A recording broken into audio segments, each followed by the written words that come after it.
Hi guys guys আজকে একটা special দিন। আজকে হচ্ছে জগন্নাথের স্নানযাত্রা। তো জগন্নাথের স্নানযাত্রার দিন আজকে চলে এসেছি আমি আমাদের শ্রী শ্রী ঠাকুর নিগমানন্দর আশ্রমে। অ্যাকচুয়ালি এসেছি ঠাকুর নিগমানন্দের আশ্রমে আজকে ভোগ খাবো। আজকের দিনে ঠাকুরের ভোগ খাওয়া মানে একটা আলাদাই ফিলিংস পাচ্ছি। এমনিতেই ঠাকুরের ভোগ আমার যেখানেই খাই না কেন ঠাকুরের ভোগ খেতে খুবই ভালো লাগে এবং আমি ঠাকুরের ভোগ পেলে আমি ছুটে চলে যাই। সেই মোতাবেকই আজকে চলে এসেছি শ্রী ঠাকুর শ্রী নিগমানন্দ আশ্রম হালিশহর। তো এখন লেট হয়ে যাচ্ছি, ঠাকুরের ভোগ খাবো। নিগমানন্দ আশ্রমের যে শ্রী শ্রী জগন্নাথের রথ টানা হবে সেটা বিকাল 4টে নাগাদ রথ টানা হবে।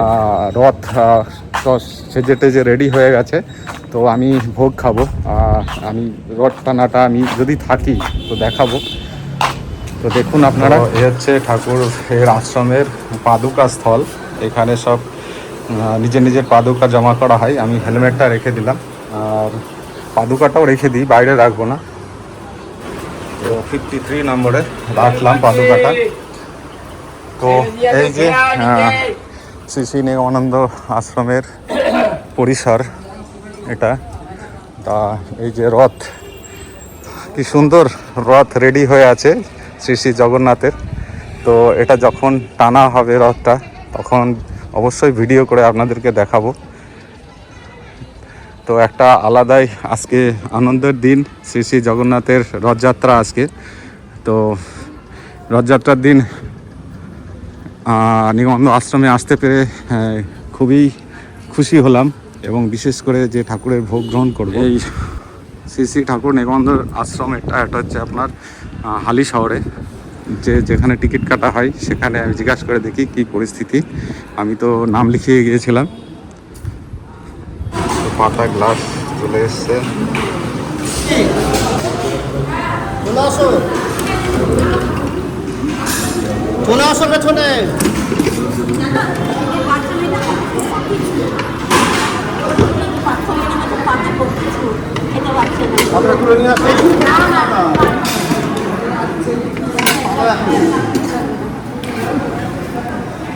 তো একটু লেট হয়ে গেছিলাম, তাড়াহুড়ো করে ভোগ খাওয়া কমপ্লিট হয়ে গেল।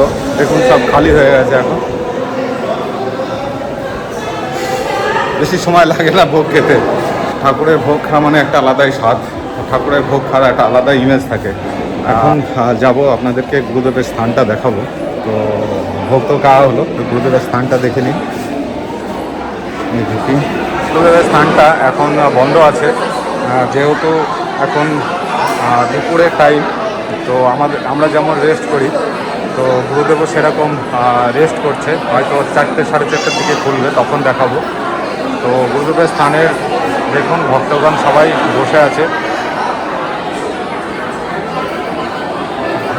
হ্যাঁ, এখানেই সন্ধ্যাবেলায় আসলে গুরুদেবের যে আরতিটা হয়, আরতিটা দেখা যায়। এই যে কাউন্টারগুলো দেখতে পাচ্ছেন, এই কাউন্টারগুলো হচ্ছে সদস্য গ্রহণ। যারা শ্রী শ্রী নিগমানন্দের সদস্য গ্রহণ করবে তাদের জন্য ফর্ম ফিল আপ করে জমা করে যারা সদস্য নিতে চায় তাদের জন্য কাউন্টারগুলো আজকে হয়েছে। তো জানি না কেন যখনই এই নিগমানন্দ আশ্রমে আসি তখনই মনটা খুবই ভালো লাগে। তো মাঝে মধ্যেই প্রোগ্রাম ছাড়াও আসি, নিগমানন্দ আশ্রমে ঘুরে যাই, গুরুদেবের দর্শন করে যাই। তো গুরুদেব বেশ স্মরণে একটু থাকতে হয়। তো গুরুদেবের স্মরণে থাকলে সময় ভালো যায়, দিনও ভালো যায়। স্মরণ করে যারা চলে তারা নিশ্চয়ই অনুভব করতে পারে, যেমন আমি অনুভব করি। লাইফে দীক্ষা নেওয়াটাও খুবই প্রয়োজন। তো মাথায় সবসময় গুরুর আশীর্বাদ থাকা খুবই প্রয়োজন, আমি উপলব্ধি করেছি এবং আমি সেটা বুঝতেও পেরেছি যে গুরুর স্মরণে থাকলে লাইফটা ভালোই কাটে এবং মনটাও ভালো থাকে। তো আমি এখন একটু গঙ্গার পরিসরটায় যাব, গঙ্গার পরিসরটায় আপনাদের দেখাবো। তো মঠে যখন এসছি তখন মোটামুটি মঠের চত্বরটাও আপনাদের দেখিয়ে দিচ্ছি। এই যে দেখতে পাচ্ছেন একদম গঙ্গার কিনারাই হচ্ছে শ্রী শ্রী নিগমানন্দ মঠটা। তো এখানে সন্ধ্যাবেলায় গঙ্গা আরতি হয়। প্রথমে গঙ্গা আরতি হয়, তারপরে গুরুদেবের আরতিটা হয়। গঙ্গা আরতি হয়ে কমপ্লিট হলে তারপরে গুরুদেবের আরতিটা হয়। গঙ্গার পরিসরের সঙ্গে হচ্ছে মঠ। এখন স্রোত ভালোই বেয়ে চলেছে, জোয়ারের স্রোত চলছে এখন দেখুন।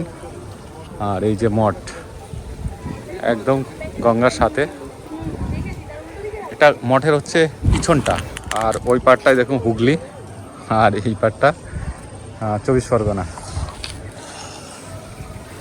তো এখানে আসলে এটাই ভালো লাগে, গঙ্গাটা দর্শন করা হয় এবং মঠেও গুরুদেবের দর্শন হয়ে যায়। ঠিক গঙ্গার পাড়েই গঙ্গার মন্দিরের লাগোয়া একটা কাঠমল্লিকা ফুল গাছ, দারুণ একটা, এখানে এসছি সুগন্ধ পাচ্ছি, কাঠমল্লিকা ফুল দেরু। বন্ধুরা, আমি এখনও মঠের ভিতরে রয়েছি। তো আমার থাকার কারণ আমি চলে যেতে পারতাম বাড়িতে, বাট থাকার একটাই কারণ, যতক্ষণ রথটা না টানা হচ্ছে ততক্ষণ আমি যাচ্ছি না। এই রথ টানার অপেক্ষায় আমি এখনও মঠে রয়েছি। রথটা টানা হয়ে গেলেই তো আপনাদেরকেও দেখাবো রথ টানা কেমন হলো মঠের ভিতরে, আপনাদের দেখাবো। আর আমারও ভিডিওটা এন্ডিং করব, আমিও বাড়ির দিকে যাব।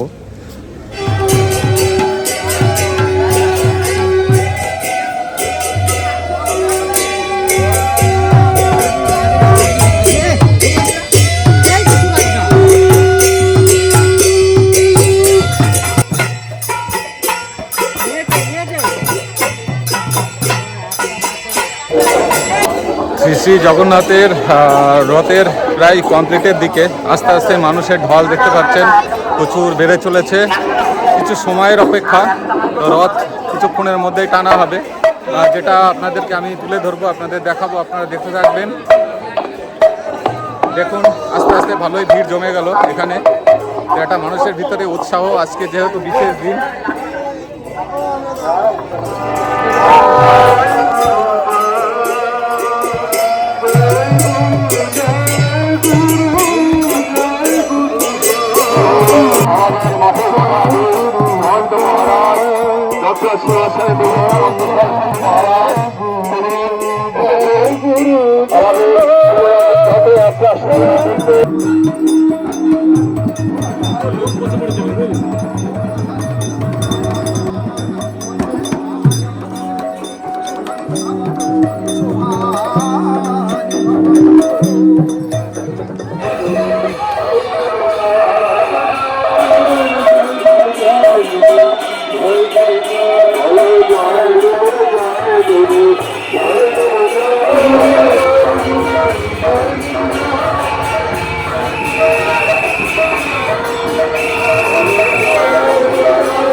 Thank you.